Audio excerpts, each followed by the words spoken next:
such a litigious nation, there must be some legal ruling there that allows there must them to be do an it. out. Because you would think, I mean, this guy's worried about a few posts on social media. I mean, in the US, you would think that if someone didn't reheat the food, they would sue you immediately.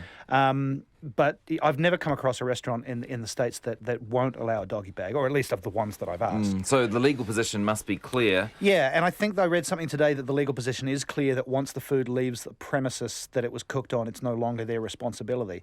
But it also says something about the power of perception and of social media, that you don't actually need to take someone to court to ruin their business anymore. Absolutely. A couple of Yelp reviews or a listing on TripAdvisor, and you can basically put somebody out of business pretty quickly. So I see his point. But I mean, common sense says to me that it's a practice that I think is useful. It solves some wastage, and if you've paid for that meal, I think you have the right to do what you want with it. What do you reckon, Michael? Interesting, the power of radio. I felt that I understood this until I heard the interview you did with him this afternoon. And then Me too. And then I thought, right. And look, that I just thought of it from his point of view. I thought, on the basis that somebody could easily slam, for no good reason, his restaurant and put him out of business, why would you take the risk? And I just thought, okay, I get that. Let's not do doggy bags. Let's make I agree with Jeremy, though, let's make the proportions appropriate so that you can eat them when you sit down in the restaurant and not have to feel like you need to take them home with you. But I thought, right, okay, I get that. I guess the counter argument, though, is that there's nothing to stop somebody putting up a bad review for any reason. No, that's true. If you have wait staff that for some reason someone has a personal issue with, I mean, they can quite easily go on and But give you this a is at least one-star. one you can control. But I guess this is something you can control. Well, And he was worried someone might, if someone dies. Yeah, sure. It's not good luck. Food poisoning is a different thing too, isn't it? You can go back on social media and say, well, we sacked that person, come back. You can't say, I'm really sorry that you spent a week on the toilet. Yeah, true. Okay, bit of feedback on driverless cars. When I was learning to drive 45 years ago, my dad said, treat every other driver as an idiot. It's still true today, and they'll still are. Someone says, you car or no car, you'll never take away my shed/garage from me, Jesse. Thanks. And will these driverless vehicles be able to tow my trailers and launch my boat on a boat ramp safely, avoiding unpredictable people? Yeah, right, reckons John Heaton. Okay, time for one more. Tauranga City Council has cancelled New Year's Eve at the Mount. Have either of you done New Year's Eve at the Mount? No. Can you imagine New Year's Eve at the Mount? Yes. Yeah. I can certainly imagine it. Yeah. The council says it's its riskiest event and it's become unaffordable to run. Every year, 40,000 people flock to the main beach for music and fireworks, but there'll be no music and fireworks this year. The thing is, they'll probably still flock down there, won't they? Yeah, that's my immediate problem with this, is that people are there, sure, there's concerts and there's fireworks and there's all of that, and that's what attracts a lot of families. That's, they bill it as a family event, and I think that people with small kids, fireworks, but what attracts the people who do cause trouble at these events is the fact that it's on a massive beach and the water's right there and there's lots of other like-minded people like them, and I think cancelling it as an official event is going to make it harder to police. You're still going to need probably the same number of resources of police officers. It's going to move the problem just further along the beach. And it's ignoring the fact that it's a problem. It's just sweeping it under the carpet. It's just simply saying, well, we're not going to have to think about this. We're going to cancel the event. That's not the answer. Michael Moynihan and Jeremy Elwood, real pleasure. Thanks, guys. Thanks for coming in. Michael, sounds like you need a Strepsil anyway. Yeah, or a glass of water. Or a gin. Checkpoints on the way.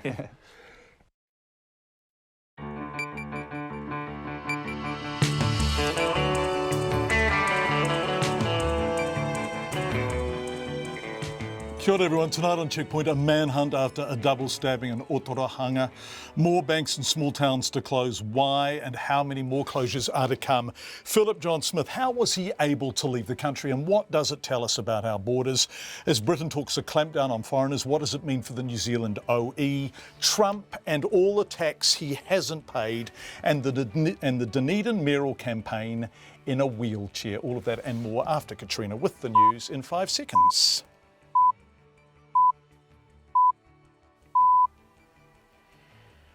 RNZ News at 5. Kia ora, good evening. Ko Katrina Batanaho. Waikato police are appealing to the man wanted in connection with the killing of a woman in Otarahanga last night to give himself up.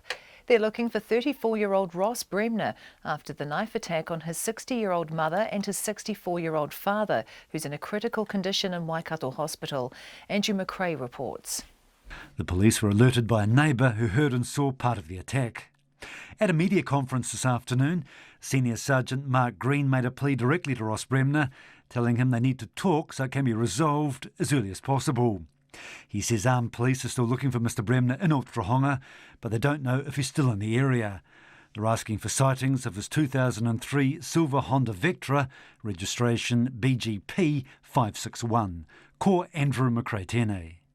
Northland Police are still looking for the man who shot dead a man in Whangarei last night, but they don't believe he's a threat to the public. Officers found a man dead in a car in the suburb of Otangarei about 11 o'clock after neighbours heard gunshots and reported a man running from the scene with a gun. Detective Inspector Kevin Burke says officers haven't identified the gunman or found a firearm during searches of the area today.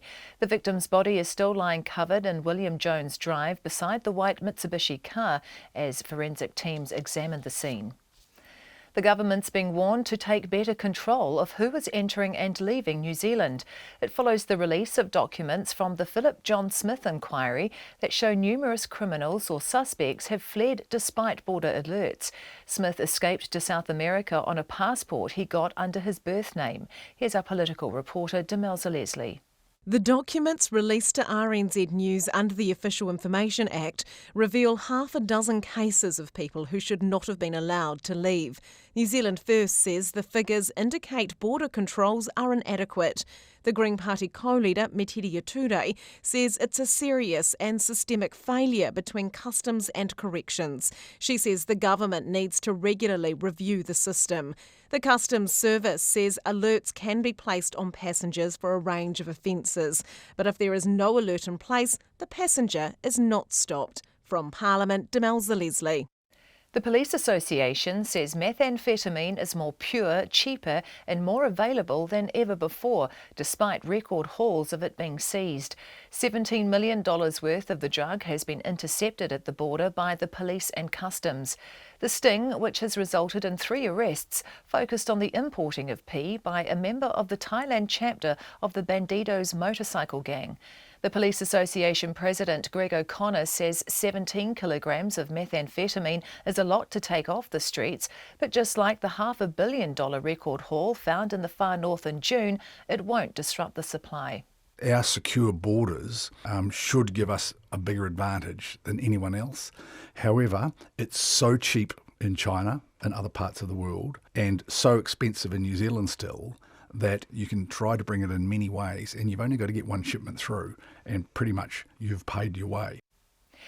Greg O'Connor, the Police Association President. The 2 US vice presidential candidates, Democrat Tim Kaine and Republican Mike Pence, have launched attacks on the other's running mate in their first and only televised debate of the presidential campaign. The pair have taken part in a 90-minute debate in Farmville, Virginia. Both defended their running mates Hillary Clinton and Donald Trump, and Mr Pence stood up for Mr Trump when he asked about his failure to pay taxes. Donald Trump is a businessman, not a career politician. He actually built a business. Those tax returns that came out publicly this week showed that he went through a very difficult time, but he used the tax code just the way it's supposed to be used. Governor Pence also accused the Democrats of conducting an insult-driven campaign. Senator Kaine hammered home Mr Trump's failure to release his tax records, along with his racist comments about Mexicans and the lie that President Barack Obama was not born in the United States. It's 5:04. To sport, and New Zealand cricket still hasn't heard from India about the reported cancellation of the rest of the Black Caps tour. The New Zealand players arrived in Indore today to prepare for the 3rd test, which is due to start on Saturday. An Indian Supreme Court panel yesterday froze some payments from the India Cricket Board's bank accounts, but the panel says there's no reason to call off the tour, despite the BCCI indicating that it will. NZ Cricket has yet to have any official contact from the board, and spokesperson Richard Bock says they don't expect to. the BCCI still aren't commenting, and that's really how things tend to roll in India. We've found this out on a number of occasions with previous issues, so we don't expect to get any comment from the BCCI. We just expect that the tool will continue and nothing else will be said of it. Richard Bock. The world heavyweight boxing champion Tyson Fury says he's been taking cocaine to help him deal with depression. Fury told Rolling Stone magazine he suffered mental health issues for years and hasn't trained since May. Reinga Bloxham has been appointed head coach of the Southern Steel netball side after 3 years in the assistance role. Bloxham replaces Nolene Taurua, who's moved to Australia to coach the Sunshine Coast side in the new Australian domestic competition. The Czech football club Sparta Prague has told 2 players to train with the club's women's team after making unacceptable comments about a female match official. The 2 have apologised for comments they made about women belonging in the kitchen. That's the news. Coming up on Nights tonight after the news at 7, Michael William LeBron, aka Lionel Nation to his YouTube viewers. He's a New York-based media and political commentator who appears regularly on RTTV. He'll join us to talk the US presidential election. We'll talk to our UK-based correspondent, breakfast producer at BBC Radio Brighton, Will Flockton, reporting on the new main airport for London, Brighton's newest attraction which got stuck, and the 1066th anniversary. All that and more after 7 with me, Paul Brennan. Nights, RNZ National. Met Service weather through to midnight tomorrow. Gisborne, Hawke's Bay and Waitarapa fine today. Mostly cloudy tomorrow with a few spots of rain. Northwest gales south of Hastings easing early tomorrow. For the rest of the North Island, sunny spells and isolated showers today. Rain at times tomorrow with heavy falls and squally thunderstorms from Taranaki northwards. Westerly gales from Auckland northwards later tomorrow. Nelson and Marlborough mostly sunny, scattered showers overnight and tomorrow. Bulla, Westland and Fiordland, a few showers, periods of rain from tonight with thunderstorms about Westland and Bulla. Canterbury, Otago and Southland, fine spells with isolated showers inland. Scattered showers tomorrow with possible thunderstorms and hail for inland Canterbury from late morning. And the Chatham Islands, occasional rain or drizzle, showers later tomorrow. It's 5:07 and you're listening to Checkpoint. Thanks, Katrina. Coming up, more banks in small towns to close. But we do begin tonight in Otorohanga, where a knife attack has left a woman dead and her husband, as you've heard, in a critical condition. Their son, 34-year-old Ross Douglas Bremner, who lived at home with the victims, is now the subject of a police manhunt. Rowan Quinn has the day's developments. Detective Senior Sergeant Mark Green says the attack on the couple was horrific. 64-year-old Keith Bremner is under guard in intensive care. A neighbour called police after seeing and hearing what was happening in the house last night. The Armed Offenders Squad is still in town, but Mr Green says exactly where Ross Bremner is remains a mystery. We've concentrated a lot of the searching around Otorohanga and around that district, but we really don't know whether he's gone outside that district. He could be anywhere, really. The police are looking for a 2003 silver Honda Vectra that Ross Bremner may be driving. Mr Green pleaded for him to come forward. Well, I'd say, Ross, we really need to talk to you. We want to resolve it as early as possible, and we'd like you to call into whatever local police station you are near. Otorohanga's Mayor Max Baxter says there's a mood of shock, disbelief and sadness in the town. He says Claire Bremner was a well-known and special member of the community. The lady concerned, the deceased, was very well known, has done a lot for the community, did a lot with teaching preschoolers with learning challenges, has recently been working on the hanging baskets in Otorohanga. Just a very well-known, very liked person. Mr Baxter says Keith Bremner is a lovely guy with a love of cars. He says he's been assured by the police that they're doing everything to keep residents safe, but there's still a feeling of disbelief. It's huge in terms of the impact because, in the early stages of any tragedy such as this, there's always a lot of speculation. But as the details unravel, then I think there's going to be a lot more shock and initially a lot of unanswered questions. Mr Baxter says a lot of people have been very badly hurt by the tragedy and he's thinking of the couple's friends and extended family. Mo te hōtaka o te ata, ko Rowan Quinn tēnei. The government is being warned to take better control of who's entering the country and who's leaving it too. This follows the release of documents from the Philip John Smith inquiry, which revealed numerous criminals or suspects have fled the country despite border alerts. The government's independent inquiry looked into how the convicted murderer and child sex offender managed to leave the country while on temporary release from Spring Hill Prison in Waikato. Here's our political reporter, Demelza Leslie. The documents released to RNZ News under the Official Information Act revealed there were half a dozen cases of people who had managed to leave the country but should not have been allowed. Some had formal border alerts registered against their names. The New Zealand First Leader Winston Peters is alarmed at the figures and says they demonstrate that while New Zealand is a first world country, it has third world border controls. And those processes are totally inadequate. I mean, in a computer age, how could these screw-ups be happening and so frequently? All of these things show that the level of security measurements are simply not being taken. And we're getting countless assurances that the government and that the departments are on top of it, but demonstrably they are not. One offender who got a passport using a second name cut off his electronic bracelet on the way to the airport. As a result, Customs now have more information about people who are being electronically monitored. Another was able to get an emergency passport after claiming his passport had been stolen. In Smith's case, he was able to apply for a passport under the name he was given at birth, Philip John Traynor. Winston Peters says the government needs to take better control of who is coming and going from the country. Take the issue seriously for a change, both as to who's coming here and who's leaving here, when the question is whether someone is in a breach of our legal processes or is a criminal that should not be exiting the country. The Green Party co-leader Matidi Atude says the system should properly alert border control when someone is about to leave who shouldn't. She says it's a serious and systemic failure between customs and corrections. There needs to be a continual review of these systems to make sure that they are working effectively. It shouldn't have been the Philip Smith case that led to finding out the extent of the problem. There should have been constant reviews to make sure that the system is working as it should.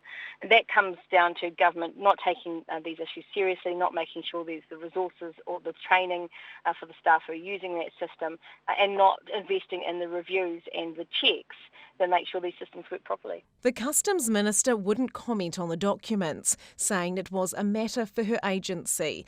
The Customs Service has issued a statement saying it conducts a face-to-passport check for every passenger, and details are matched against a database of lost or stolen passports.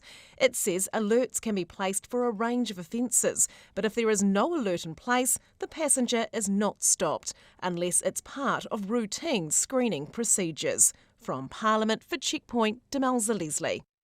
Just coming up to 13 minutes past 5 on Checkpoint. We turn now to the latest advance in the seemingly endless march of bank closures, many in small communities. Checkpoint has just confirmed that the country's biggest bank, ANZ, is to close the branch in the town of Milton, that's south of Dunedin. We've been trying to talk to ANZ about this and they've declined. However, in a statement emailed to us, they've confirmed the closure of the Otorohanga branch yesterday, that's in King Country, south of Hamilton, the Te Aroha branch in Waikato, and the recently confirmed closures of branches at Taihape, Kawero, Narua Wahia and Paihia. In total, that's 7 branches, all in small towns, and some like the latest closure in Milton, more on that in a moment, where the ANZ branch is the only bank. Checkpoint understands other branches are under review, including one in Hokitika on the west coast. Last month, of course, and we covered this at length, Westpac announced it was closing 19 branches across the country, some like the one in Ranfurly, the only banks in their community. The First Union's Tali Williams is joining us now on the phone. Tali, are you there? Kia ora, John. Kia ora. Tali, have you been told, have you been able to confirm that the Milton branch in South Otago is closing? Yes, unfortunately so. OK, when did you hear that?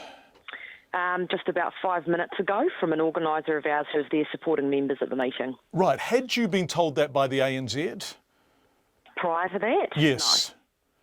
No. OK. So is that an unusual circumstance for a bank where you have union members to be closed without the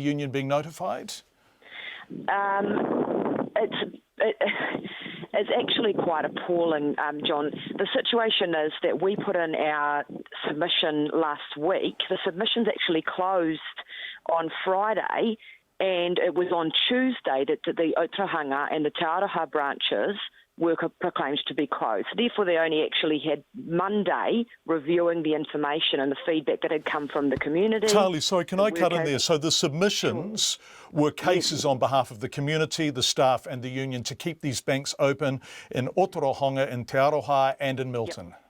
That's right. And those submissions were put in all last week and the week before. And people, thought the bank would be taking those points into genuine consideration as a consultation is supposed to. And instead we find just after one day, they make a decision to close the branch. And that, in our view, doesn't show genuine consultation, and it doesn't show a commitment to those communities to listen to customers and what they've got to say about the branch closing in their community.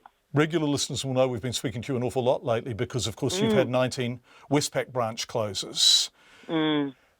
All of these have been the subject of consultation. Have any of the banks you've been consulted on remained open after the consultation period? No. It's very unfortunate that this seems to be a bit of a repeated motif now, where the consultation period finishes and every single time they are closing the branches that they propose to, which just says to me that really it's so important that there is community response and resistance to these proposals as soon as they become available. Because it sort of seems in the case of ANZ, for example, they try to keep it as quiet as possible and try to keep the community and the customers in that area out of the ability to have a say and to say, hang on a minute, we want to keep our branch here. Are there other banks under review? Are there other consultations already being entered into? For example, we've been told about Hokitika on the West Coast. Yes, that's right. So it's the same situation there. Those guys are going to be told on Friday, and same with Waitara out in Taranaki. They're going to be told on Friday whether their branch is going to be closed or not as well. So the same process has been gone through for Waitara, just north of New Plymouth, and Hokitika. Yes, and also Waimate down south as well. Tali Williams, First Union Finance Sector National Organiser, thank you very much for joining us with what really is breaking news. As we keep saying, we try to talk to ANZ about this in the same way we tried to talk to Westpac, and they decline. As we said, the ANZ closure in Milton leaves the town population without any bank at all. The nearest physical branch will be in Balclutha. That's about a 20-minute drive away. And then beyond that, Dunedin, of course. Clutha District Mayor Brian Cadogan describes the consultation process by ANZ as a pantomime, echoing what Tali Williams just said, I suspect. He joins us now. Brian, Mayor Cadogan, are you there? Kia ora, John. Nice to talk to you again. What's your take on this? Does this leave Milton without a bank? Oh, obviously it does. I've only just heard right now from Talia's interview. That's the first confirmation I've had. But really, let's face it was a pantomime that's come to the inevitable conclusion. And along with the town, especially the pensioners and the disabled, I feel real sorry for the staff. They've been muzzled right through the process. They're not allowed to have an input, just kept right out of it. But they must have known deep down in their hearts, is anyone going to put money on what the outcome is for those two banks for Friday? The pantomime continues, and it's bloody frustrating. The entire banking industry's got this orchestrated withdrawal of services, and it's unstoppable, just like the $4.59 billion of profit that went out last year by the Aussie banks. That's unstoppable as well, but it doesn't seem to be that they're going to match it with any services. Time the government stepped in. An individual community has pretty much befuddled attempts at trying to stop it. So, as I see it, there's legislation around the banking industry, and one of them should be that, hey, there's got to be a commitment before you take this $4.59 billion straight out the system. Sorry, John, I'm a bit peeved. No. Look, this is a first-hand response you've only just learned, and it's entirely legitimate for you to feel that way, I would have thought, in the circumstances. And we've spoken to a series of mayors over the past few weeks, whether it's in Carterton, for example, or in covering Ranfurly, who feel exactly the same way. Yep. I guess the banks say, and I wish they would say it because they're not talking to us, everyone is banking online. Do you feel there is a social obligation nation a social contract to maintain a presence in communities like Milton? Therein lies the problem, John. We're asking for a social responsibility to be shown by a corporate giant. What's the chances? And in negotiations, look, I'll acknowledge the concessions, the small concessions that ANZ gave to us early on in the piece, but the reality is that the town of Milton, along with a number of other small rural towns, have lost a service that's integral to so many people, especially the elderly, especially the disabled. The challenges they now face is a sacrifice that the banks are obviously prepared to make. Brian, the other issue I want to discuss with you, and it's a bigger picture thing. The last time I spoke to you on Checkpoint, it was an absolutely delightful interview because Milton have been advertising for people to come all around the world, and it had been rather misrepresented, and your phone had been... Kaitankata, a near neighbour. That was get a job, get a house, get a life in Kaitankata. And that was such a positive thing. We take one step forward, and then external forces, one step back. And this is a big issue, isn't it? That small communities need foundations. And commerce is part of it, having banks as part of it, being taken seriously as part of it, and actually not driving people elsewhere is part of it. There are fundamental services that make life a whole lot easier. And for the people like the elderly, like the disabled, there are now challenges that are presented in the rural communities that aren't elsewhere. And I'll acknowledge, let's be fair, I do my banking on telephone. I presume, obviously the majority, and it's where the market shift is heading. But at $4.59 billion, it's not exactly a business that's in trouble. You're not going to the wall and having to find every last dollar. And I believe that as New Zealanders, we have a right to a service.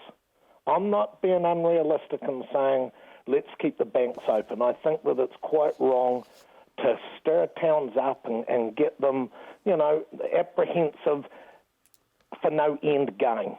I'll acknowledge that if the banking industry, if technology is taking over, then so be it.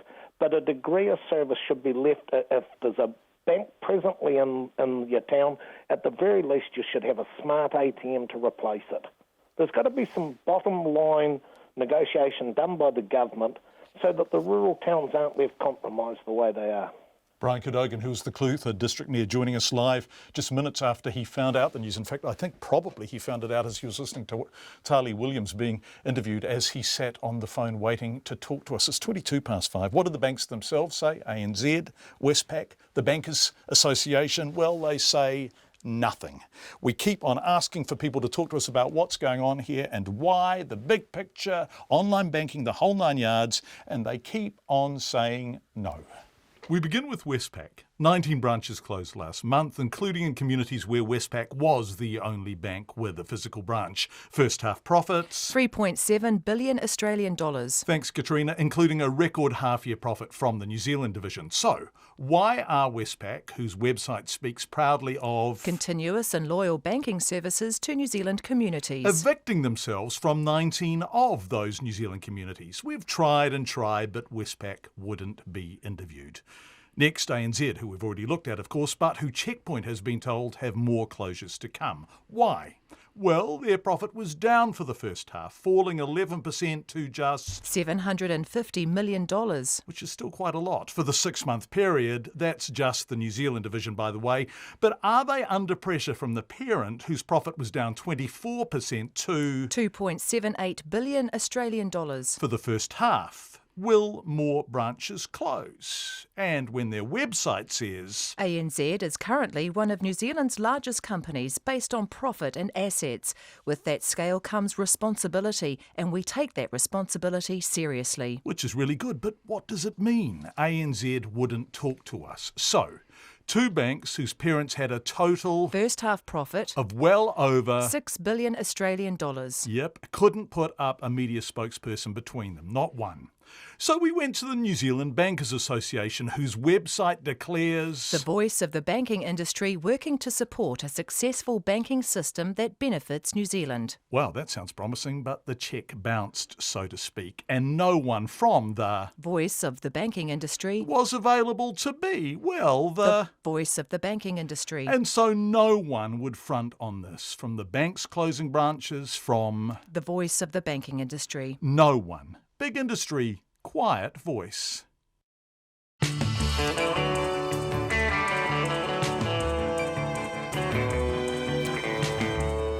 5 on Checkpoint. Thank you for being with us. After 6, we'll talk to an academic who specialises in studying the banking industry, David Try from Massey University, of course, about what is changing with banking and why these small branches in small communities are closing.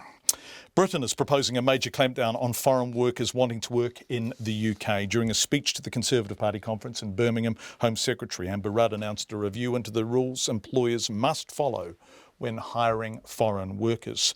The precise extent and meaning of this clampdown appears mired in the machinations of British politics for the time being, but the British High Commissioner is seeking to reassure New Zealanders that it won't have a big impact on the thousands of Kiwis who head to Britain each year. Will that remain the case? Alex Ashton compiled this report. British businesses have driven the economic recovery in this country, with employment at record levels. However, we still need to do more, so all British people get the opportunities they need to get on in life. The test should ensure people coming here are filling gaps in the labour market, not taking jobs that British people could do. A clear signal from the British Home Secretary Amber Rudd that it's about to get harder to work as a foreigner in the United Kingdom.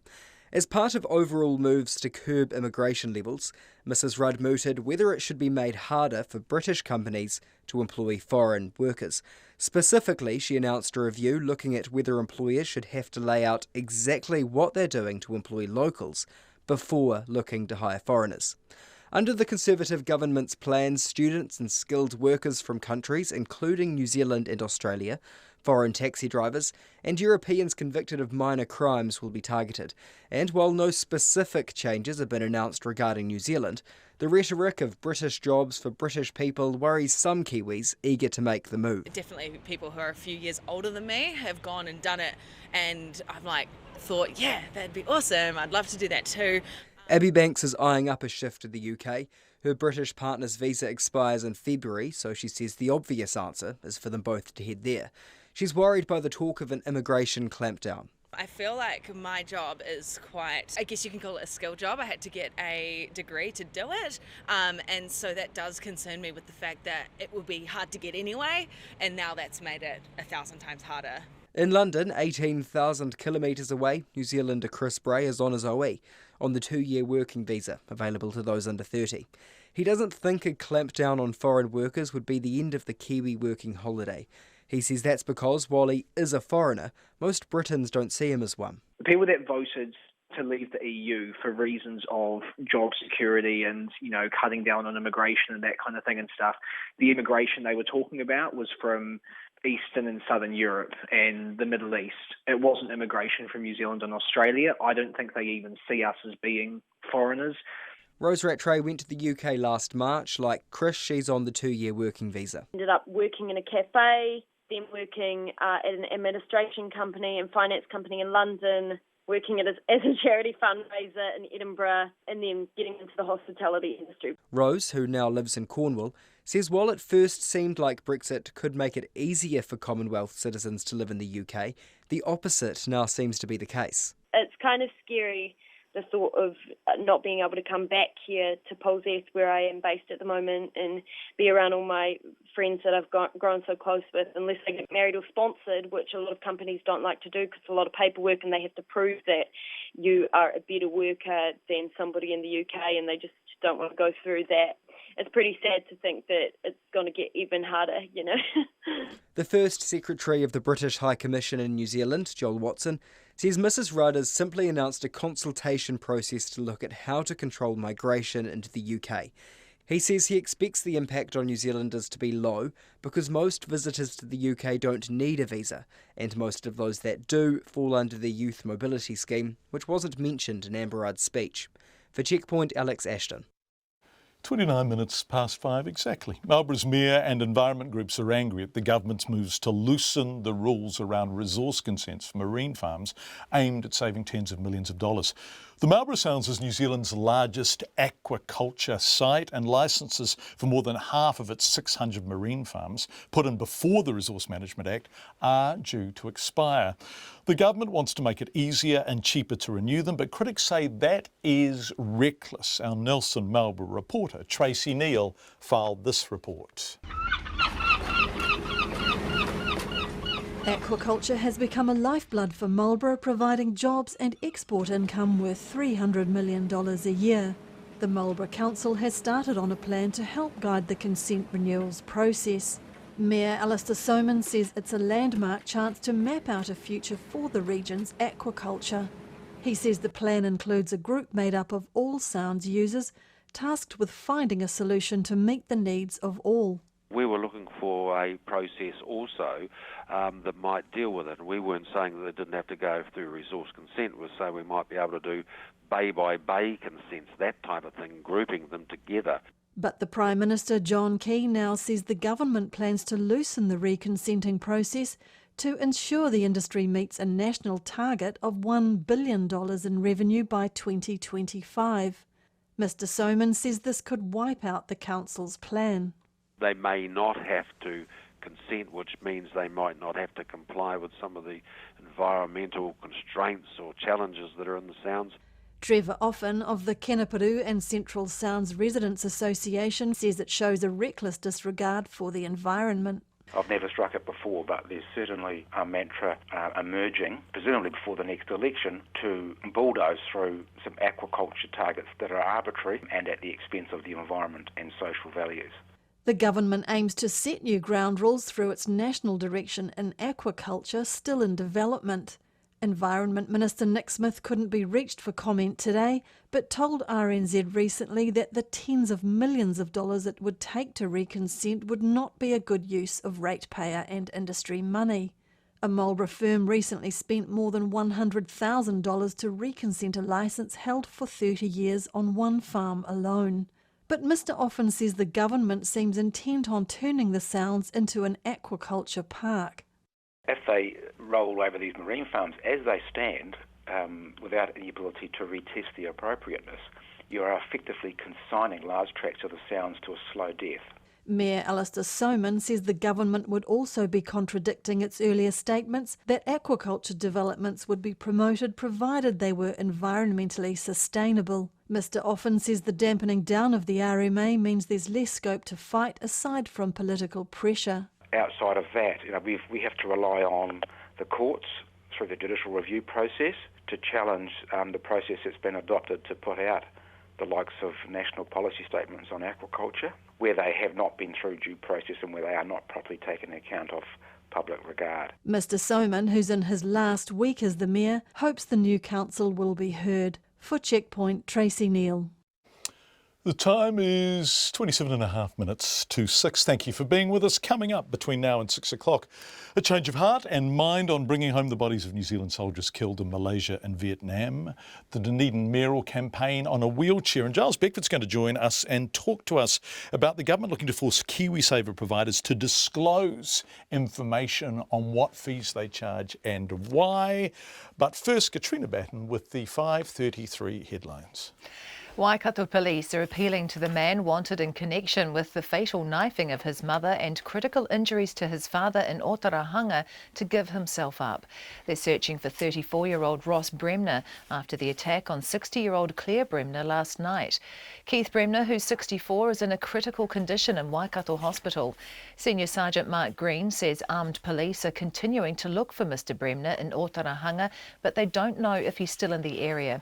They're asking for sightings of his 2003 silver Honda Vectra, registration BGP 561. Northland Police, looking for the man who shot dead another in Whangarei last night, say they don't believe he's a threat to the public.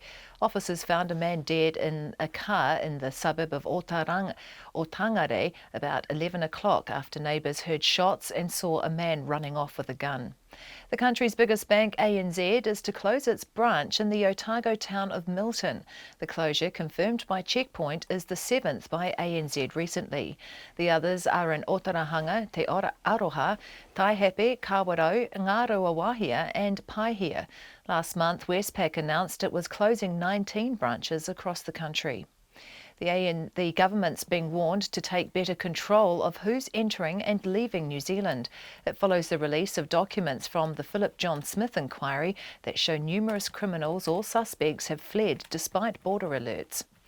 The government has had a change of heart over whether it should repatriate the bodies of soldiers killed in Malaysia and Vietnam more than 50 years ago. The Veterans Affairs Minister, Craig Foss, has directed the Veterans Advisory Board to consider whether New Zealand's policy should change. The Ministry of Justice says 51 full-time jobs could go in a restructuring that a union says could potentially affect hundreds of jobs.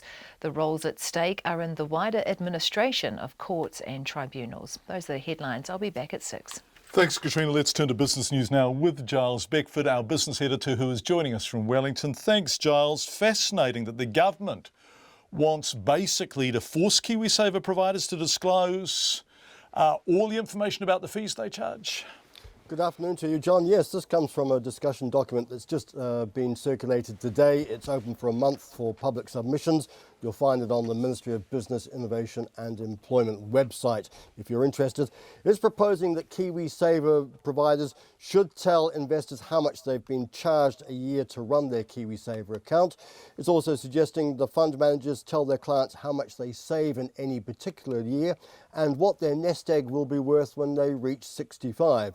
Now, you would think this is pretty basic information, but it's not provided by most of the KiwiSaver providers, or the big ones at least, who are around at the moment. Only 3 of the 8 default providers give that sort of information.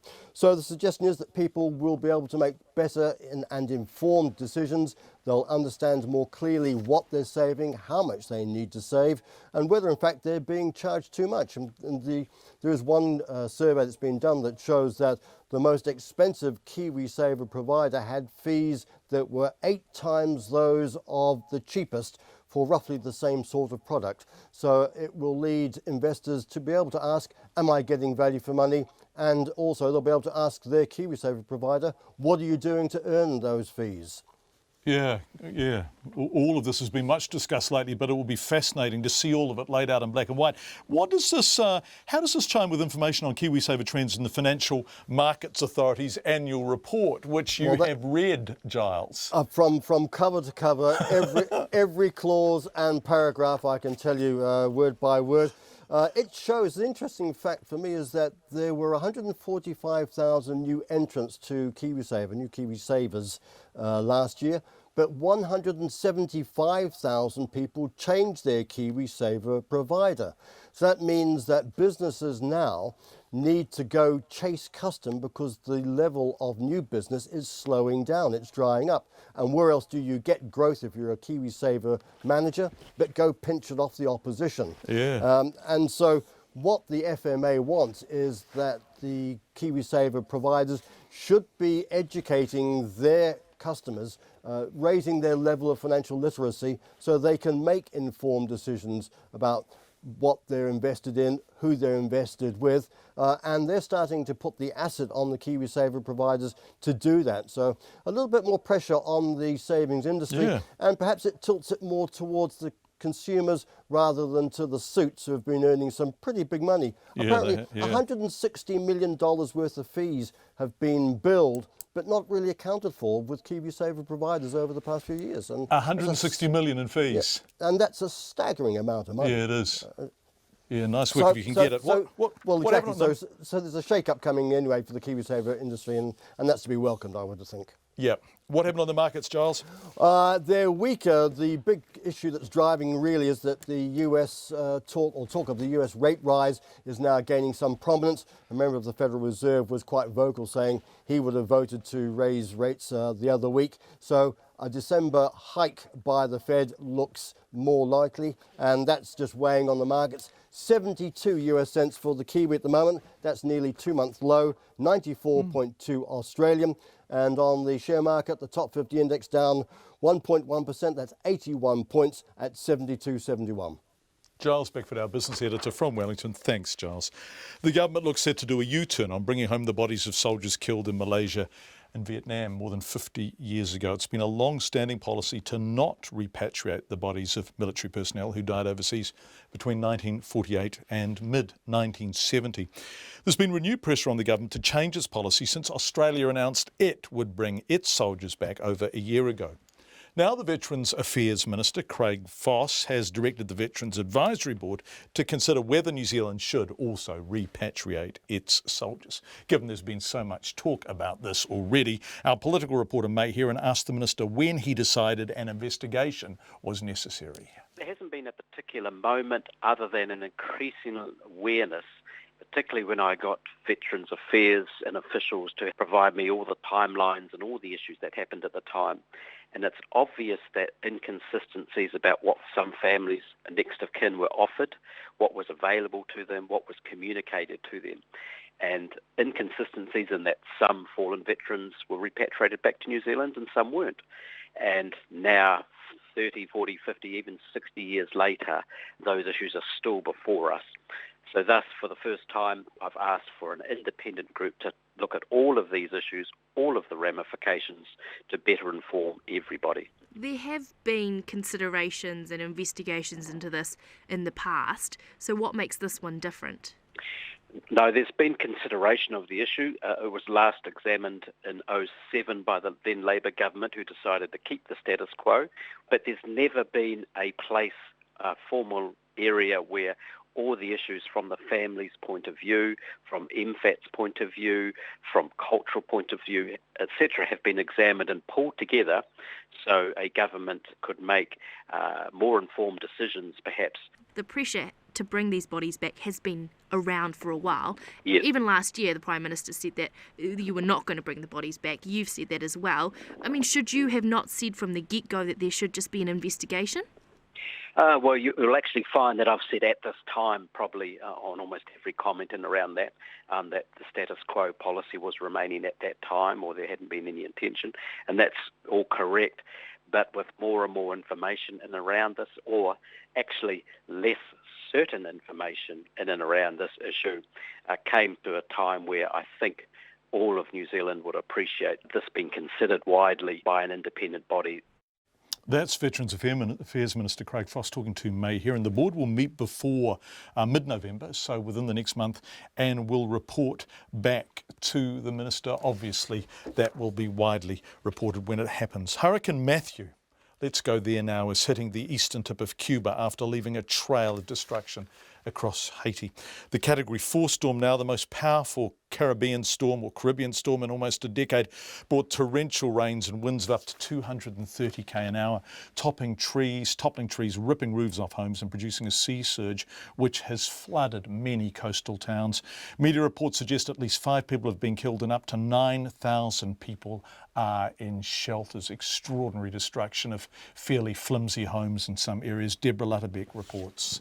The fiercest Caribbean storm in almost a decade battered Haiti's southwest coast, with 145-mile-per-hour winds and surging seas that flooded coastal towns.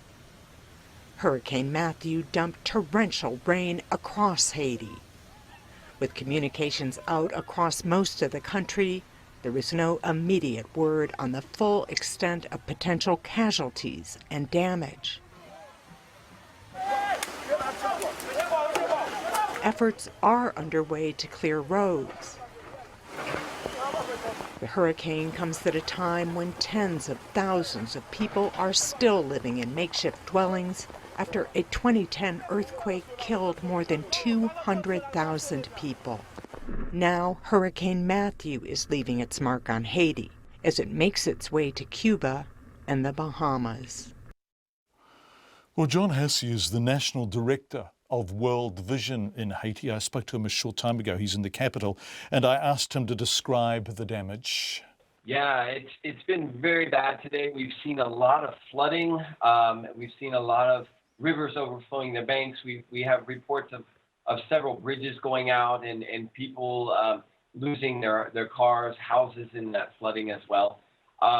We're also seeing some damage. A lot of houses are losing their roofs and other doors. A lot of the houses are made out of sticks and mud, so those are being pushed down by the extremely strong winds as well.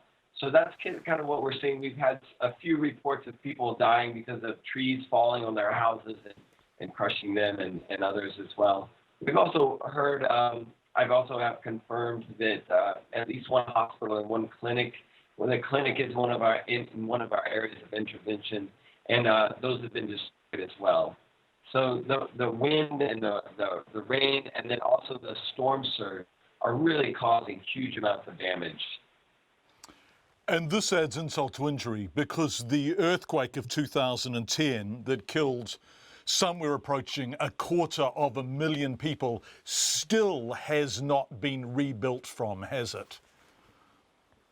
Exactly. You know, many of the public buildings and the business buildings and that type of, you know, where there was money to be able to put into it, those buildings were built back much better, you know, to international standards. So they were able to withstand this storm.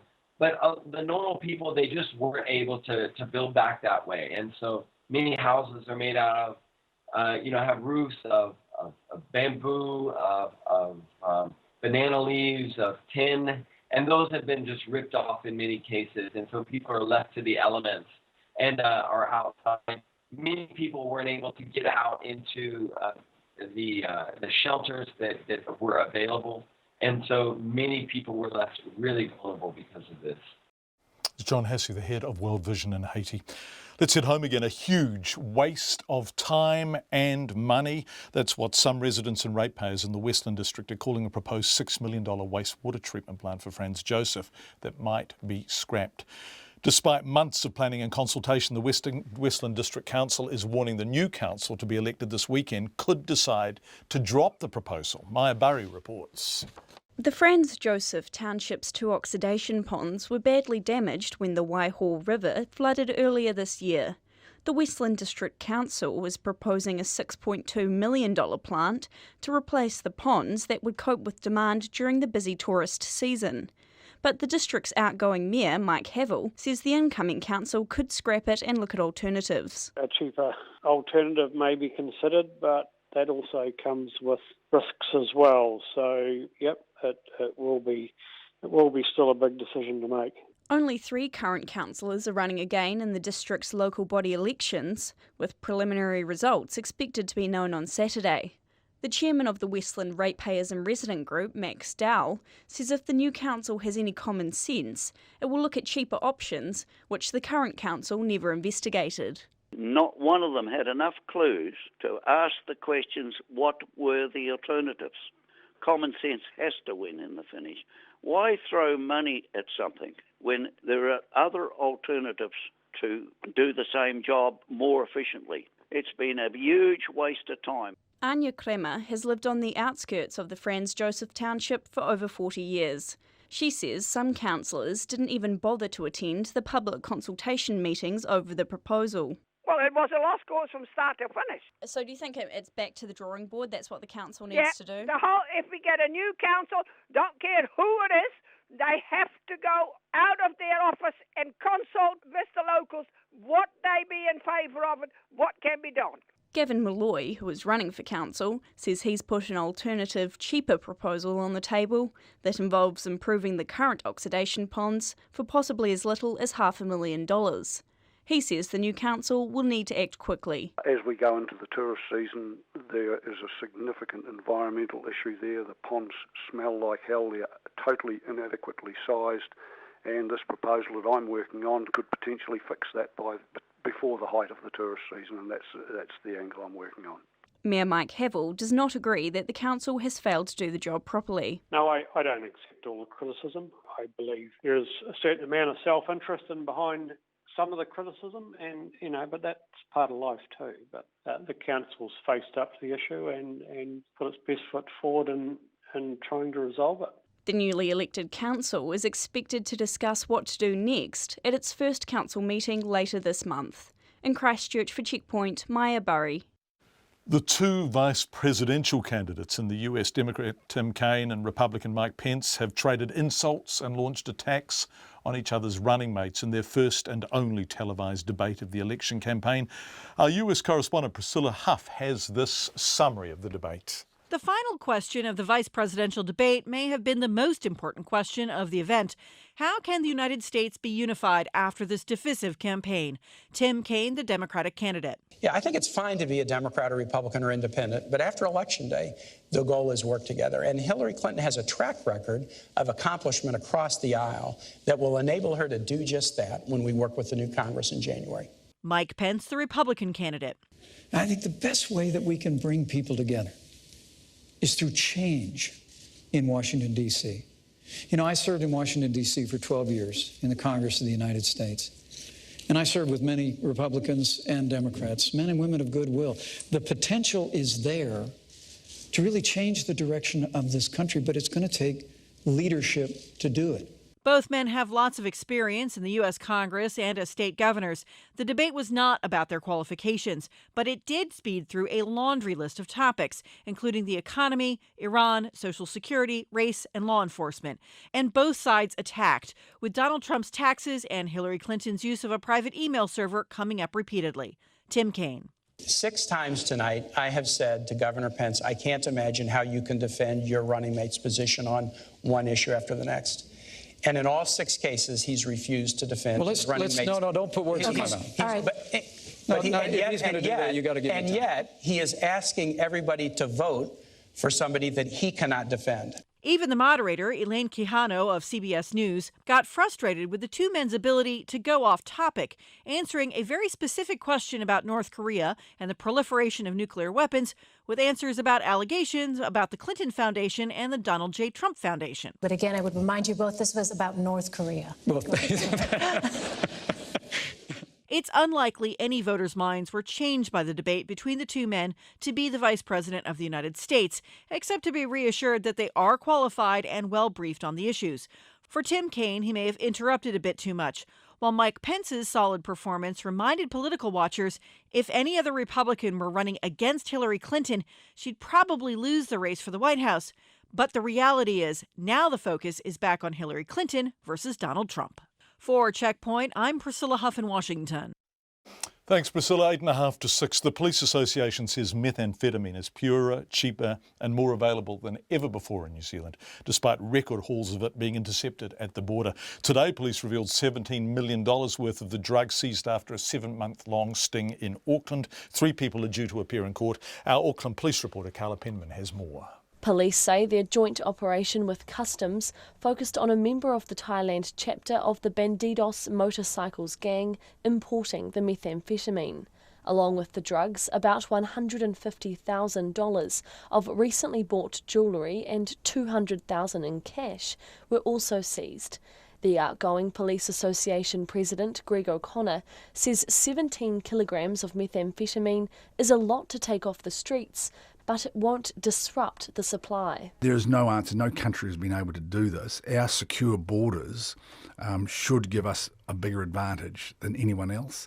However, it's so cheap in China and other parts of the world and so expensive in New Zealand still that you can pepper pot New Zealand. You can try to bring it in many ways and you've only got to get one shipment through and pretty much you've paid your way. Greg O'Connor says most people now know of the record-breaking seizure in June, where an abandoned boat off 90 Mile Beach was found riddled with almost $500 million worth of methamphetamine. That has made no difference to the price and availability. In fact, it's cheaper, more available and purer than it has ever been. That's pretty scary. That gives an indication of how much is out there. The other thing that's a little scary, I've just done a farewell tour of the country, and everywhere I go, people are saying the same thing. It's all about pee, and also it is easier to get pee than it is cannabis. Mr. O'Connor says while there's demand, someone will always try to import it.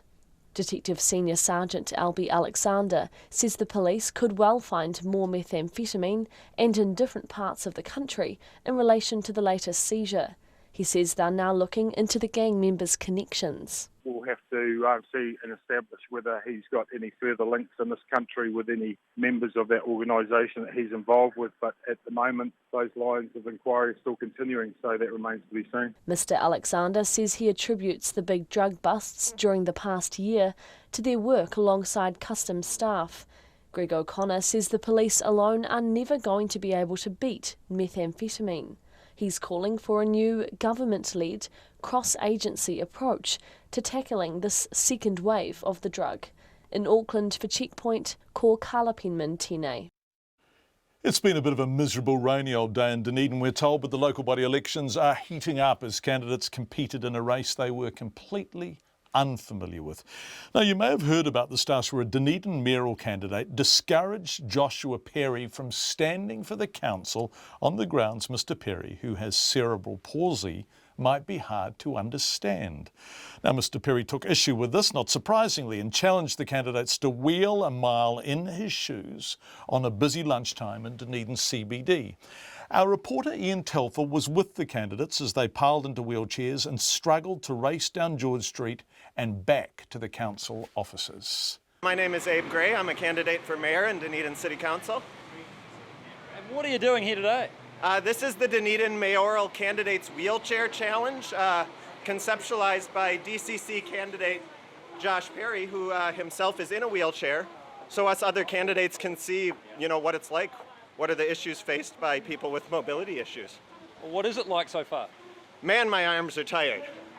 And you got to really use one hand more than the other. The footpath is quite tilted, and there's a tendency in the wet to try to slip into the gutter. I'm Jim O'Malley. And why are you doing this challenge? It's partly to, get a sense of what it's like to be stuck in a wheelchair and you're dealing with trying to get through a city. Part of, are we really accommodating every member of our society properly? As I just ran into the bag of Andrew. And I think the only way you can often understand this stuff is to actually get out there and do it. Andrew Wiley. What are you doing? Wheelchair challenge. It's actually a lot harder than it looks. And you know what, I'm already seeing a lot of challenges that I wouldn't have anticipated if I wasn't doing this. Yeah, why do you think it's important? Oh, the awareness factor. God, all these things that I never really appreciated all of a sudden, just right here at the intersection. Trying to get through, trying to see what's going on, trying to anticipate what everybody else is doing. What do you think so far, Josh? This is going great. They're being exposed to the elements and they're seeing what it's like to be in a wheelchair and hopefully there's going to be some good feedback today that I can act on it if I get into council on Saturday. So. The mayoral candidates wheeled themselves into a jewellery store where they were given an envelope telling them to either head back to the council chambers using the footpath or to catch a bus. Barry Timmings, running for the mayoralty. And running from a wheelchair today? Well, yeah, I'm actually running pretty freely in here, but on the footpath, you definitely had a tendency to want to sort of fade off towards the gutter, which is a bit of a challenge. Now, why are you doing this? Wheelchairs have become a bit of a... Disabilities become an issue in the campaign. Well, I think for me it's actually about inclusiveness rather than disability. But this was Josh's idea, and I think it was a great one to sort of give people a bit of a taste of what it's like from a different perspective. And I think that's something that we would benefit from around the council table is a little bit more diversity and just oh, there's a bus there. I'm off. But to catch the bus, Mr Timmings had to race across the street, and the bus driver had to back up, move closer to the curb and lower the ramp. Mr Timmings wheeled himself on board while other candidates and Josh lined up behind him, only to find there was only enough room for one wheelchair at a time. What's going on here, Andrew? We're waiting for the bus, but they can only take one wheelchair passenger at a time. So now we have to wait for the next bus. We could be waiting up to another hour. Yeah, that's sad, If there was a wheelchair passenger already on the bus, you have no idea there's a wheelchair passenger on the bus. Back at council, the candidates who took part in the challenge reflect on their experience. I had to cheat coming back up the escalator, hopping out, but... You cheated at the end? I cheated at the end. I just knew I wasn't going to be able to push it up to the entrance to the DCC, which is actually extremely sad. So what does that mean? People in wheelchairs might give up too? I would agree with you. Yeah, I would. I would definitely challenge the next council being elected that this is one of the things they need to do and see for themselves, because for me it's been very enlightening. issues that I would never have thought twice about have been a big issue. And what did Josh Perry, who set the challenge, think of it all? I hope everybody enjoyed themselves today. It was a good challenge, and I hope to do this again next year if I get into office. So who knows? You want to make it an annual thing now? Yeah, yeah. Keep the eyes being open. Yeah. You'll make it harder next time, won't you? We'll make it harder the next year. That's Joshua Perry, whose idea it was. Josh has cerebral palsy, and that's a fantastic story from Ian Telfer. It's a visual story. You can watch it. We'll put it up online. Michelle Cook, our brilliant internet person. This is the 21st century. I'm almost with it. We'll put it up online so you can watch it, and we warmly recommend it. Time, ladies and gentlemen, for the Pips.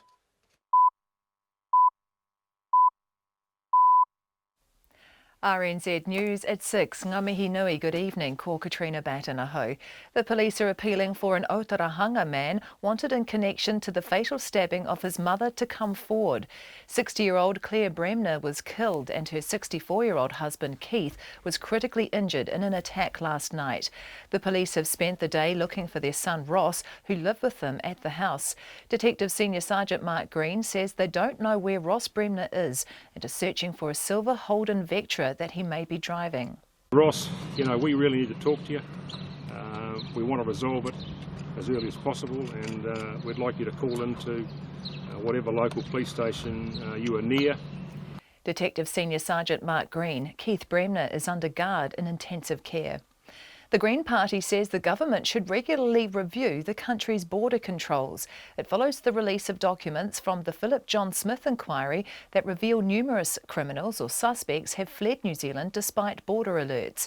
Smith escaped to South America on a passport he got under his birth name. The Green Party co-leader Materia Ture says the documents highlight a serious and systemic failure between customs and corrections. It shouldn't have been the Philip Smith case that led to finding out the extent of the problem. There should have been constant reviews to make sure that the system is working as it should. And that comes down to government not taking these issues seriously. Materia Ture says the government needs to put more resources into customs to stop people who shouldn't leave. Hurricane Matthew, the fiercest Caribbean storm in almost a decade, has hit Cuba and Haiti with winds of well over 230 kilometres per hour, pummelling towns, farmland and resorts, and forcing hundreds of thousands of people to take cover. Category 4 hurricane unleashed torrential rain on the island of Hispaniola that Haiti shares with the Dominican Republic.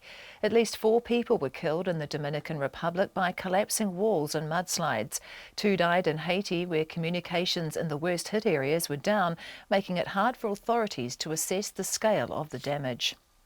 The government has had a change of heart over whether it should repatriate the bodies of soldiers killed in Malaysia and Vietnam more than 50 years ago.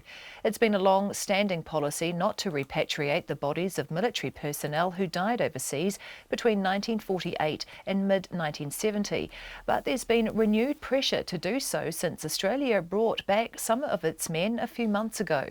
The Veterans Affairs Minister, Craig Foss, has now directed the Veterans Advisory Board to consider whether New Zealand's policy should change. It's become increasingly obvious and apparent to me that there's never been a formal place of investigation or inquiry about all the matters around repatriation or otherwise of New Zealand soldiers, particularly those in and around the Malaya and Vietnam conflicts. Craig Foss says the board will report back to him before the end of March next year. The Police Association says methamphetamine is more pure, cheaper and more available than ever before, despite record hauls of it being seized. $17 million worth of the drug has been intercepted at the border by police and customs. The sting, which has resulted in 3 arrests, focused on the importing of P by a member of the Thailand chapter of the Bandidos motorcycle gang.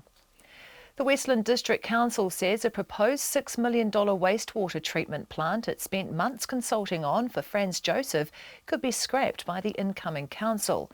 Some residents say the proposal has been a waste of time and it isn't what the busy tourist town's small ratepayer base of about 300 wants or can afford.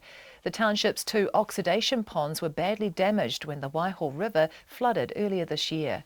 The The district's outgoing mayor, Mike Havel, says the incoming council could look at alternative replacement options for the ponds. A cheaper alternative may be considered, but that also comes with risks as well. So, yep, it will be still a big decision to make. Mike Havel doesn't believe the current proposal is a waste of time. 7 ANZ branches, all in small towns, are set to shut. They follow confirmation last month of the closure of 19 Westpac branches. ANZ also said last month it was consulting with staff on closures, saying the vast majority of customers do their day-to-day banking online or on their phone. Checkpoint confirmed today the branch in the Otago town of Milton would shut. ANZ also confirmed in a statement the closure of branches in Otorohanga and Te Aroha, along with Taihape, Kawerau, Ngaruawahia and Paihia. The Massey University branch will amalgamate with others in Palmerston North. ANZ says it will open branches at the Tauranga Crossing and Ferrymead in Christchurch. It's 6:05. The New Zealand cricketers have travelled to Indore to prepare for their third test against India on the assumption that it will go ahead as scheduled. A court panel yesterday froze some payments from the India Cricket Board's bank accounts, and an unnamed board official was quoted as saying they'd have to cancel the rest of the New Zealand-India series as a result. But the panel says there's no reason to call off the tour. NZ Cricket says it's heard nothing from India, so it's just business as usual. The Australian Rugby League star Jonathan Thurston has backed the NRL's decision to ban Andrew Fifita and Semi Radradra from the Kangaroos side for the upcoming Four Nations competition. Fifita is under investigation by the NRL Integrity Unit for writing a message of support for a convicted killer on his wrist strapping, while Radradra is waiting trial on domestic violence charges. Thurston says the game must maintain standards. If the game feels as though that's the best decision to make to get people through the gates and watching our game, then as a senior player, then I fully appreciate what the game is doing and stand up for that as well. Jonathan Thurston. The heated rivalry between tennis greats Swede Bjorn Borg and American John McEnroe is to be made into a film. Borg-McEnroe will trace the rivalry between the pair at the 1980 Wimbledon final, considered to be one of the best matches ever played. It's due to be released next year. That's the news. Creatures of the air. It's shocking and we're very upset about it. 18 out of 70 species that were assessed are at risk, and that includes the Buller's albatross. Airbags. We believe that there is the risk that there are vehicles in New Zealand that have this problem with the disconnected airbag. And air shows. Definitely, New Zealanders jumped out of an airplane strapped to a North Korean. It's all on air morning reports, weekdays from 6. Then on 9 to noon, when little Johnny isn't picked for the school play, who is more disappointed? Dance school owner Rhiannon Johnson says parents need to get a grip. And after 10, we meet Angus Gordon, whose family have been farming Clifton Station at Cape Kidnappers for over 150 years. Join me, Catherine Ryan, on 9 to noon after Morning Report on RNZ National. Met service weather through to midnight tomorrow, Gisborne, Hawke's Bay and Wairarapa. Fine today, mostly cloudy tomorrow with a few spots of rain. Northwest gales south of Hastings, easing early tomorrow. For the rest of the North Island, sunny spells and isolated showers today. Rain at times tomorrow with heavy falls and squally thunderstorms from Taranaki northwards. Westerly gales from Auckland northwards later tomorrow. Nelson and Marlborough mostly sunny, scattered showers overnight and tomorrow. For Buller, Westland and Fiordland, a few showers, periods of rain from tonight with thunderstorms about Westland and Buller.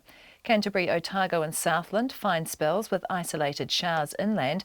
Scattered showers tomorrow with possible thunderstorms and hail for inland Canterbury from late morning. And the Chatham Islands, occasional rain or drizzle, showers later tomorrow. It's 6:08 and you're listening to Checkpoint.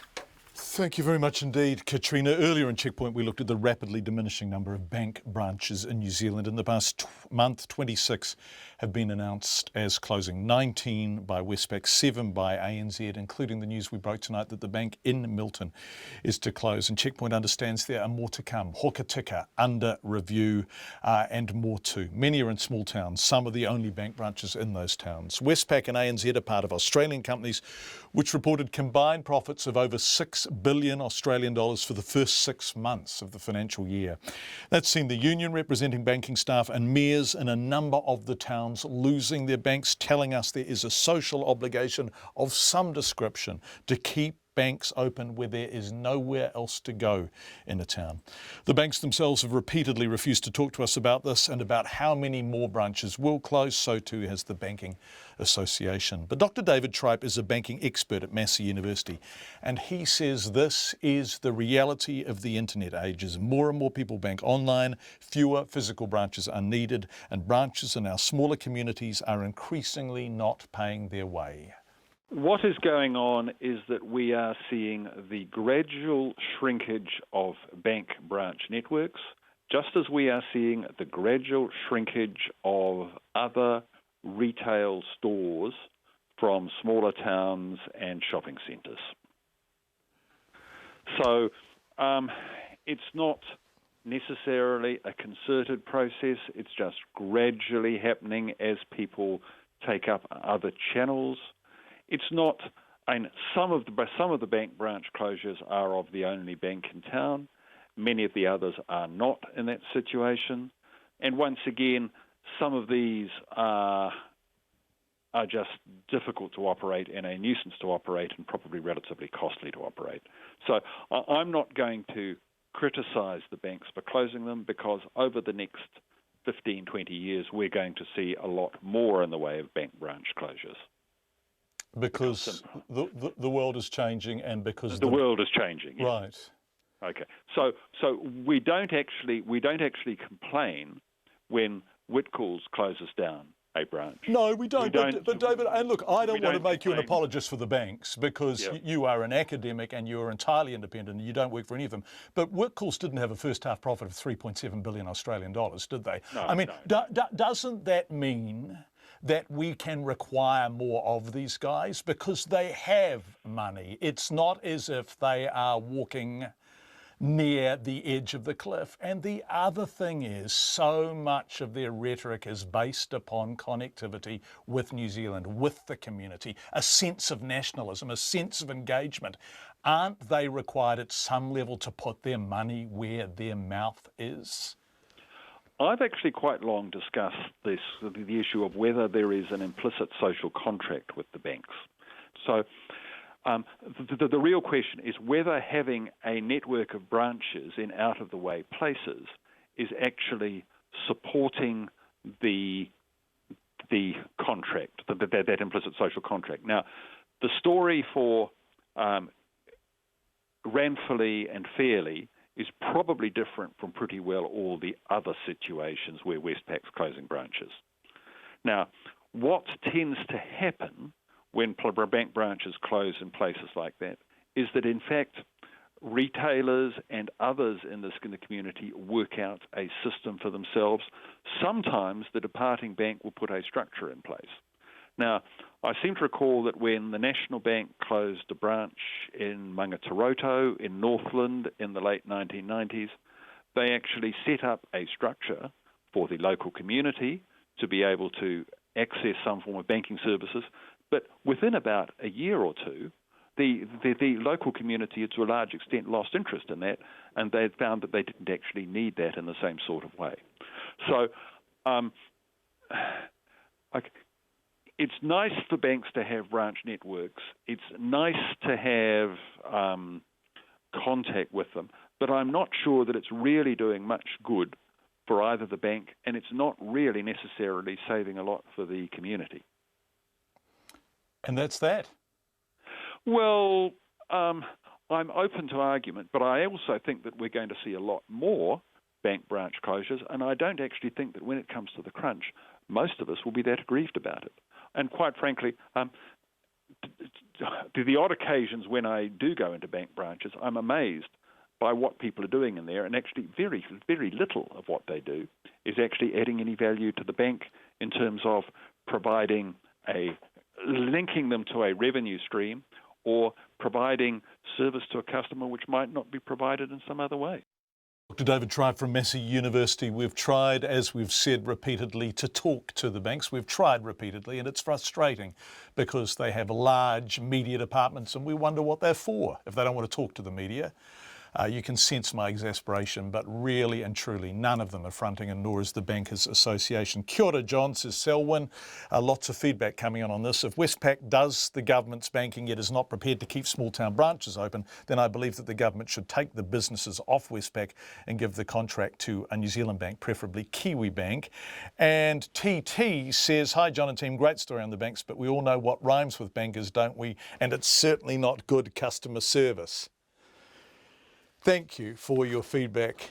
It's 14.5 minutes past 6. Staying with banking across the Tasman, it's been revealed that the banking tribunal being considered by the Australian government could force banks to pay compensation to victims of unethical behaviour. Liberal backbencher Craig Kelly, who's a member of the Parliamentary Committee conducting an ongoing inquiry into Australia's banking sector, and remember, I think all our major banks are now owned by Australian banks, says the tribunal could also subpoena documents and make rulings about Kiwis, about past financial scandals, obviously excluding Kiwibank. Anyway, he's used the 2008 collapse of the agribusiness scheme Timber Corp as an example. Investors are still battling the ANZ for compensation. The ABC's political reporter Tom Eagleton has more from Canberra.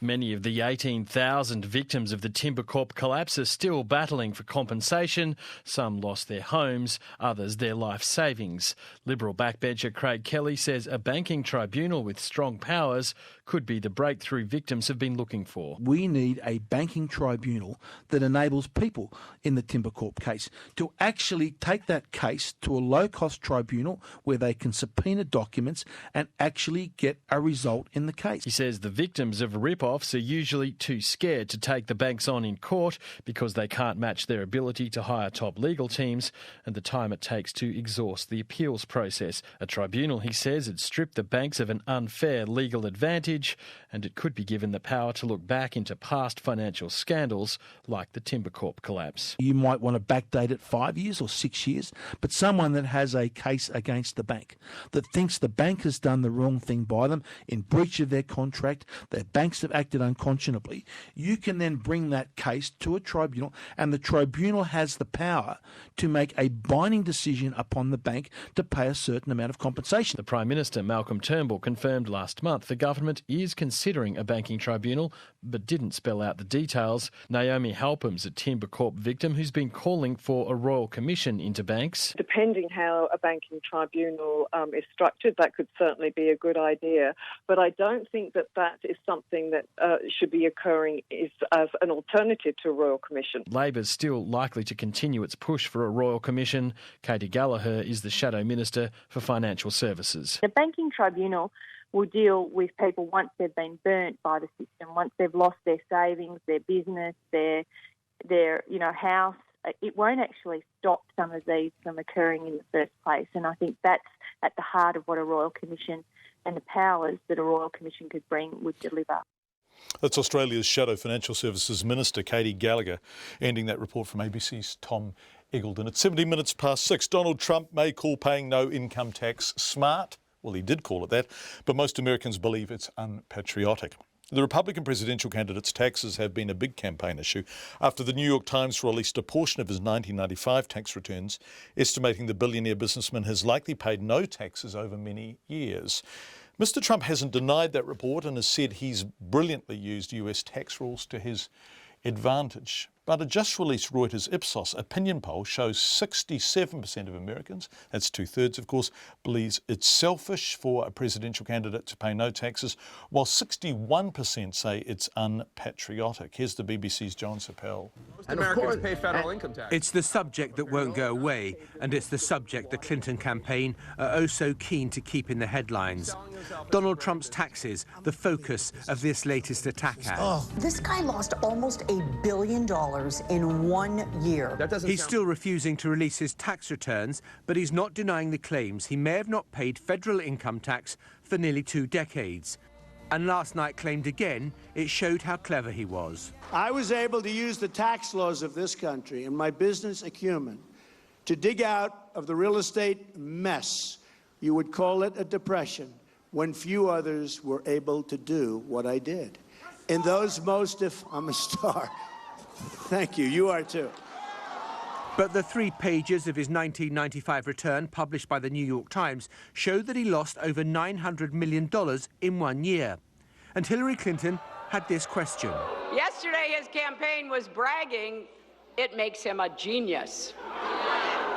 Here's my question. What kind of genius loses $1 billion in a single year? Uncomfortably for Mr. Trump, an interview has surfaced from 5 years ago when he criticised those who didn't pay their fair share of income tax.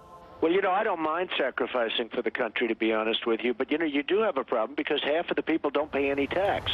There's been no sudden collapse in Donald Trump's support, but it's not doing him any good either. Polls suggest that roughly 3/4 of Americans think it's their civic duty to pay income tax. Roughly 3/4 of Americans think that Donald Trump ought to release his tax returns.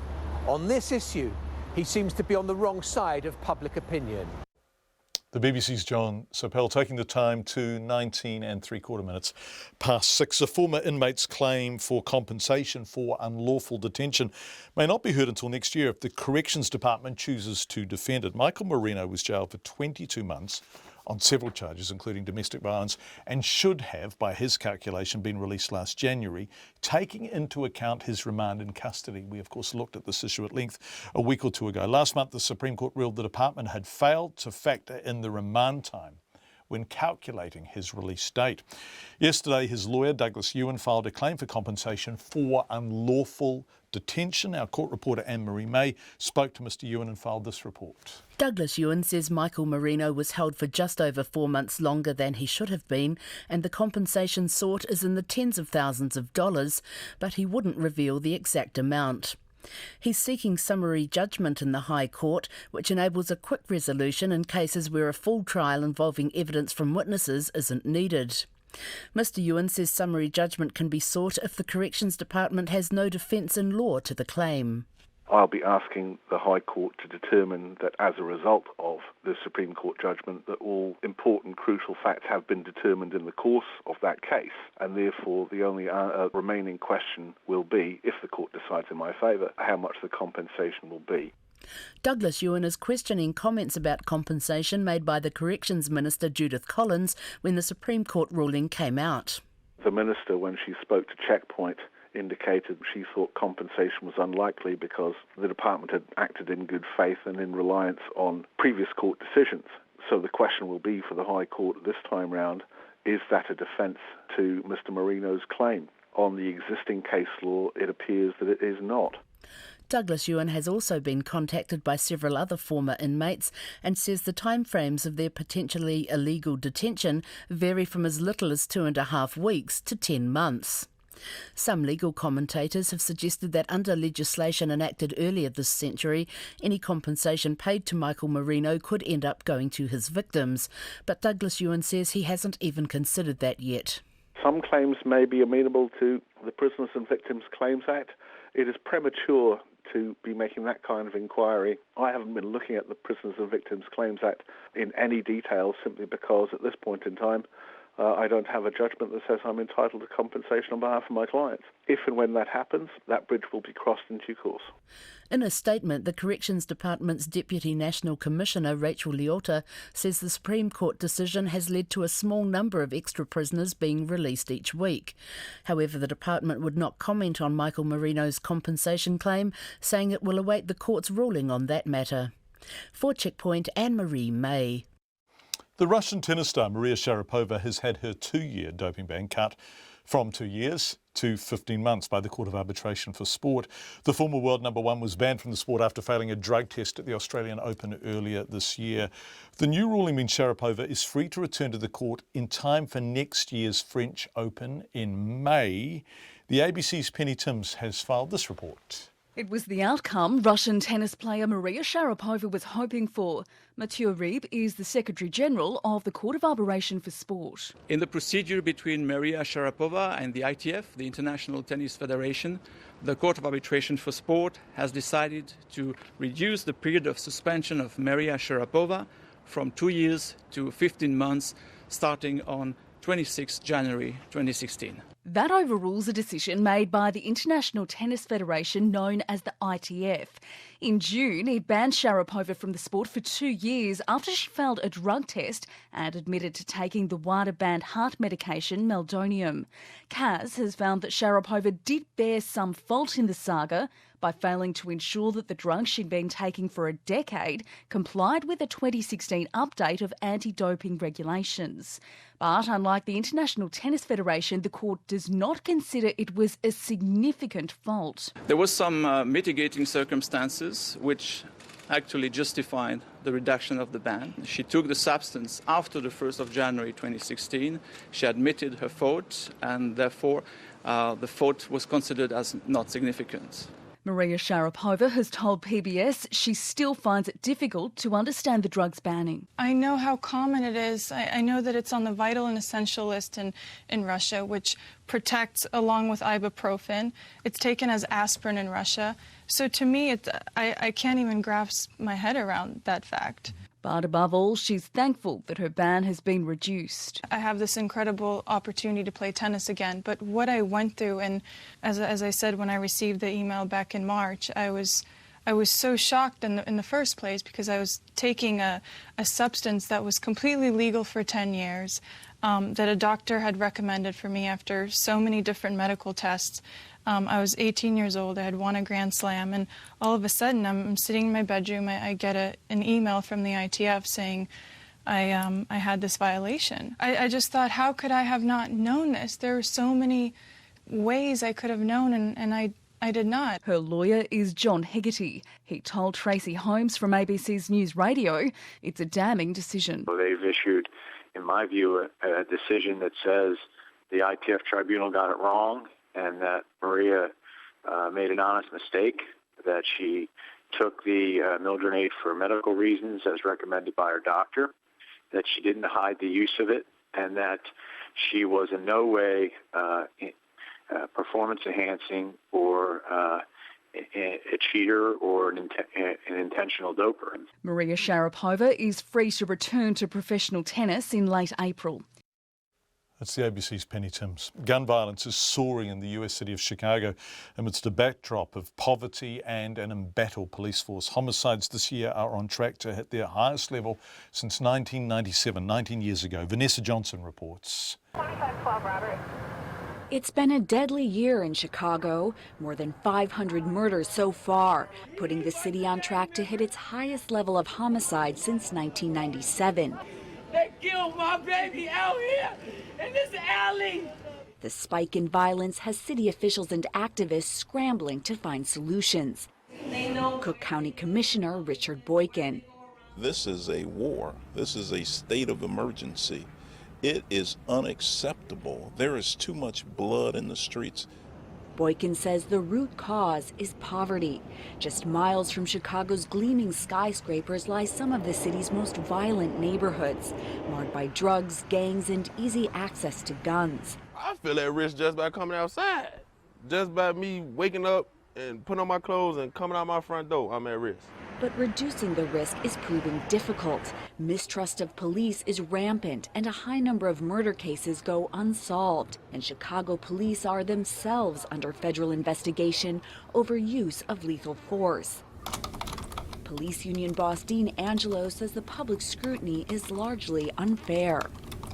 A lot of the people that are pushing the police to reform or the police accountability don't realize what goes on in some of the, alleys or the inner city neighborhoods of Chicago. And further complicating the job, with their leaders locked up, the large gangs police once dealt with have disintegrated, leaving hundreds of smaller cliques or crews roaming the streets. Theo Hardiman of the organization Violence Interrupters calls 2016 the year of the renegade. A lot of young guys feel they can just shoot people and harm people, and they don't have to answer to nobody because you don't have these gang leaders anymore, and the violence is all over the place. 1231, Robert. It's a dilemma authorities are trying to address, but with the death toll rising, Chicago appears stuck with its unwanted reputation as America's murder capital.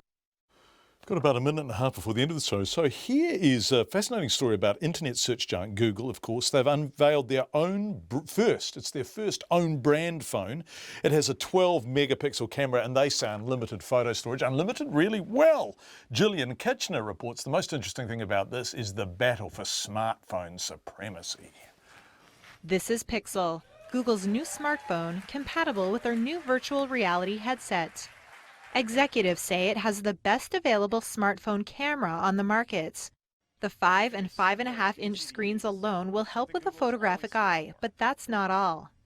Pixel has a 12.3 megapixel rear-facing camera featuring an f2.0 aperture and big 1.55 micron pixels to capture significantly more light than other cameras. Now, the headset is important to get right. Google's vice president of virtual reality introduced the new Daydream View headset for VR use. It's the first Daydream-ready VR headset. Now, if you're into VR, I'll just say that the specs are there. It has a nice field of view, and with the Daydream phone, low latency and really accurate head tracking. But we didn't just look at the specs. We obsessed over the details of the design. Google is teaming up with Verizon exclusively to bring Pixel to the market. The phone starts at a price of $649.